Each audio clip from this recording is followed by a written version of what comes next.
Kampanye putaran 2 Pilkada DKI belum resmi dimulai, namun sudah diramaikan dengan banyaknya kampanye hitam yang beredar.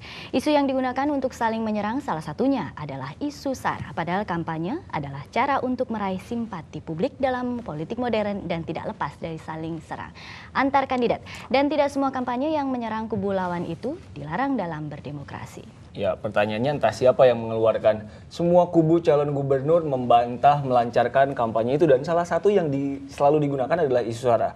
Apakah dari masalah maraknya kampanye hitam ini, apa yang dilakukan Panwaslu juga dan apa makna dibalik penggunaan isu SARA dalam kampanye?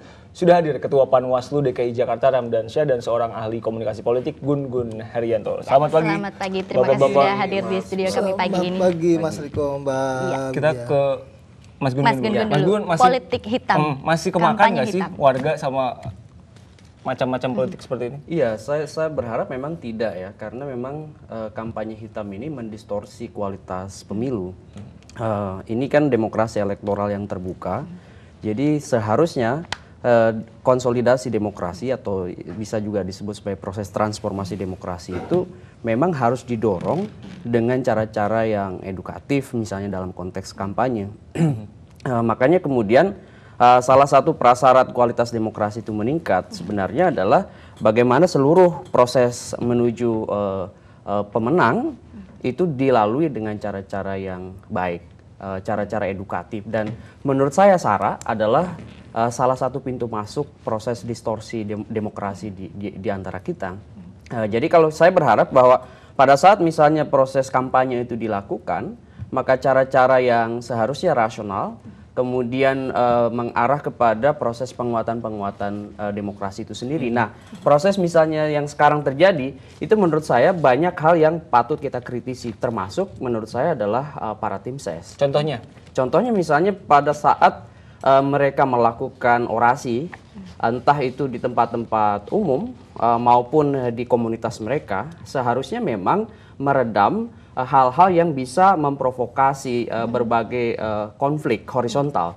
SARA itu bisa memacu ya, menjadi akselerator dari proses konflik yang bersifat horizontal. Kenapa SARA ini sangat potensial menjadi pintu masuk, Mas, sebenarnya? Ya, karena memang bagi semua kandidat saya kira dalam konteks dia meraih empati, meraih simpati, bahkan mungkin current image dari kandidat, itu mereka bisa melakukan banyak cara. Tetapi ada hal yang harus kita kritisi bersama, bahwa pada saat mereka sebenarnya berkontestasi, ada rule of the game yang harus mereka taati. Contoh misalnya, kalau mereka masuk menginisiasi kampanye dalam konteks SARA, maka ini tentu membahayakan bukan hanya kualitas pemilu, tetapi sebetulnya adalah konflik-konflik horizontal yang bisa kemudian di lain saat itu terjadi. Dulu kan kita lihat bahwa kampanye hitam ini biasanya hanya dilakukan dengan spanduk atau mungkin juga dengan secara langsung gitu ya. Sekarang kan sudah dengan penetrasi internet di Indonesia termasuk yang tinggi nomor 2 di dunia gitu.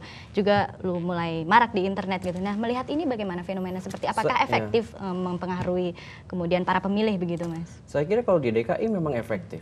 Karena memang mereka sangat familiar dengan sosial media, biasa bertwitter, biasa mengunggah ataupun mengunduh dari YouTube. Jadi ini sesuatu yang memang harus diwaspadai. Dan saya mendorong Panwas untuk kemudian memang bekerja ekstra untuk mengungkap kasus ini. Karena kalau tidak ini bisa jadi presiden buruk. Karena ini intimidasi. Ini intimidasi, meskipun ini dilakukan di luar jadwal kampanye, artinya ini sudah masuk ke ranah propaganda nih. Dan propaganda seperti ini kan bisa dikategorikan juga ada hal-hal yang bisa masuk Panwas sebetulnya, seperti misalnya kasus mengunggah video ini. Saya berharap sih proses forensik ya terhadap kasus ini itu jangan dilakukan oleh pengamat atau oleh ahli yang berafiliasi ke partai politik. Ini harus independen. Karena apa? Karena ini berbahaya. Kalau masuk misalnya, saya sebut namanya Pak Roy misalnya, itu kemudian diminta oleh Kominfo atau misalnya nanti Panwas juga meminta itu. Ini akan ada konflik of interest. Oke, kalau kita bicara masalah kampanye hitam ini karena kreativitasnya yang memang sudah tidak ada atau waktu kampanyenya yang sempit atau apa ya? Saya kira gini, saya udah bilang kreativitas untuk melakukan persuasi kepada halayak pasti dilakukan oleh kandidat dengan beragam cara. Dan kapan saja. Dan kapan saja. Dan ini sebetulnya kan sudah putaran 1 sudah lewat, masuk putaran kedua. Maka kemudian ini sebenarnya sudah masuk tahapan pemilu. Makanya bisa saya bilang bahwa Panwas meskipun tidak punya misalnya kewenangan untuk masuk di pintu seperti misalnya di luar jadwal kampanye atau pelanggaran hanya membidik kampanye di luar jadwal, itu Panwas bisa lebih proaktif. Misalnya dalam kasus unggah YouTube kemarin ya. Cowboy. Ini menurut saya ini sangat berbahaya karena apa? Bukan hanya mendistorsi, ini mengintimidasi. Partisipasi politik ini kan harus kerelaan. Dan ketika kerelaan itu diintimidasi, apalagi berbau sara yang itu bisa menimbulkan konflik horizontal, ini harus di stop.